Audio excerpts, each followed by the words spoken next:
Hello fam, welcome back to my channel. I have another interesting story for you today, so please sit down, relax and enjoy. Bumi met Daniel at a wedding. Her friend Amaka's wedding in Surulere. She didn't even plan to attend at first.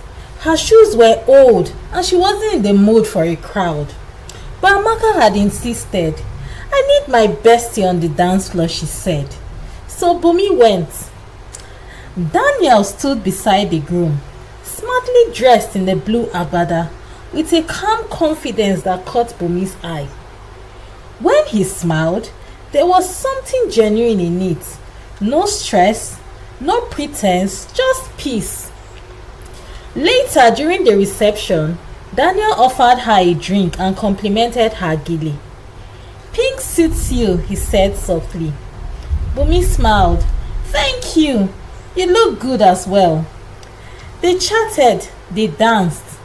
When the MC called for couples to come out, Daniel jokingly said, "Let's go and practice." By the time the party ended, numbers had been exchanged and hearts were already opening. In less than 2 years, they got married. It was a beautiful ceremony. Friends clapped, aunties danced, and elders prophesied over them. "You people should not waste time, oh," someone said. "Next time we are coming, it must be for naming." Bumi smiled shyly. That was her dream too, to have children quickly, build a big happy home, and be called mommy twins. But reality had other plans. From their honeymoon, Bumi began calculating her ovulation. She took folic acid, watched fertility videos, and drank all the soups her mother had sent. Month after month, she hoped, and every month her period came crushing her spirit a little more. By the 10th month, she was already anxious. By her first wedding anniversary, she cried through the night. Daniel held her close. "My love, we are okay," he said. "Children are a blessing and they will come when it's time. Don't let this steal our joy." She nodded but said nothing. They visited the hospital together. Tests were done, blood samples taken, and then the diagnosis came. Polycystic ovary syndrome, PCOS. Her ovulation was irregular. Pregnancy would be difficult, but not impossible. It would take medication, consistency, and patience. Bumi felt broken.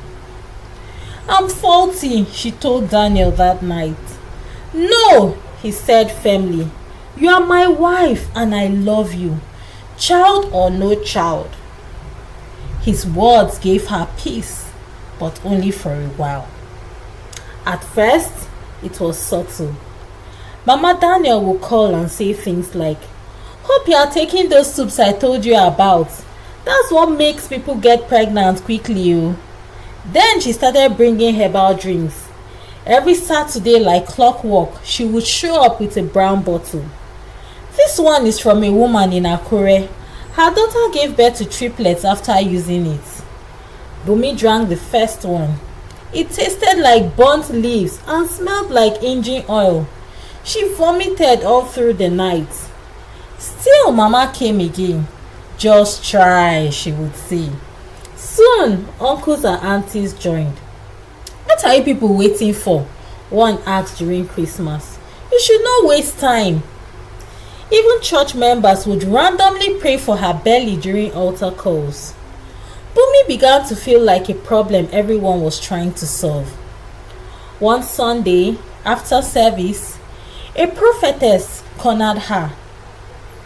"You need to fast for 7 days and avoid meat," she said. "Your womb is under spiritual attack." Bumi tried it. She fasted. She prayed. She cried. Still, nothing changed. 5 years passed. 5 whole years.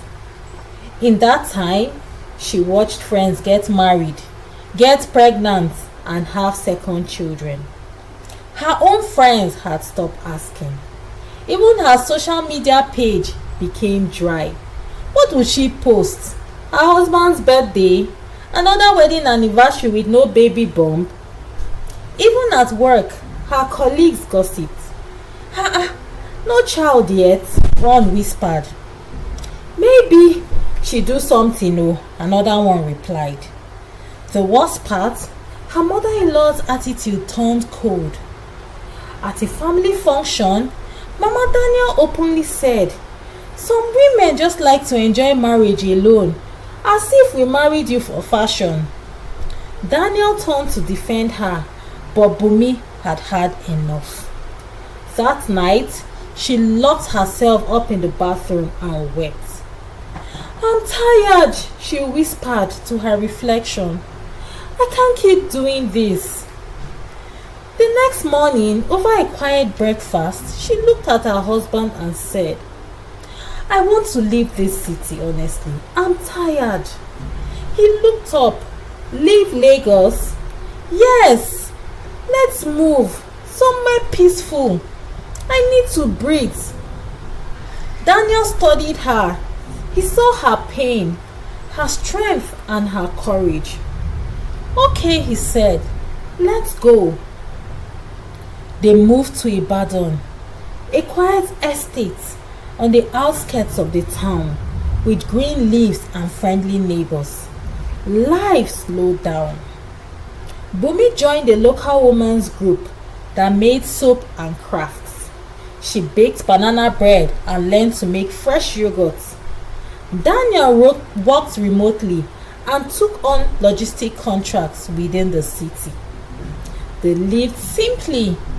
No more hospital appointments, no more calls from worried family members, no more string prophets, just peace. They laughed again, took evening strolls, watched old movies, played ayo under the mango tree in the backyard. Their house was small, but it was a heaven. And slowly, without realizing it, Bumi began to glow again. She felt at peace. One morning, Bumi woke up dizzy. Her back ached. The smell of Daniel's fried egg made her nauseous. She laughed it up. Maybe I'm reacting to something.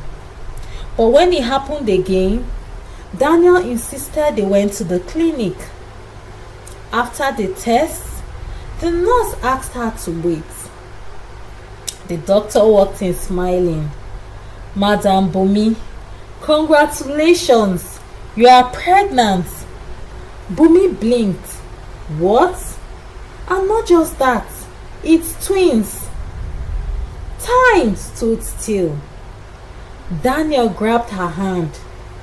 "Twins? Are you serious?" "Very serious. You're over 2 months gone already." Tears rolled down Bumi's cheeks. Not the tears of pain from years from past, but tears of wonder. God, after all this time? They hugged right there in the doctor's office. But they made a decision not to tell anyone, not even their mothers.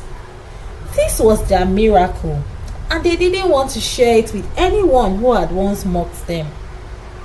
They bought baby clothes quietly, painted the nursery soft yellow and grey.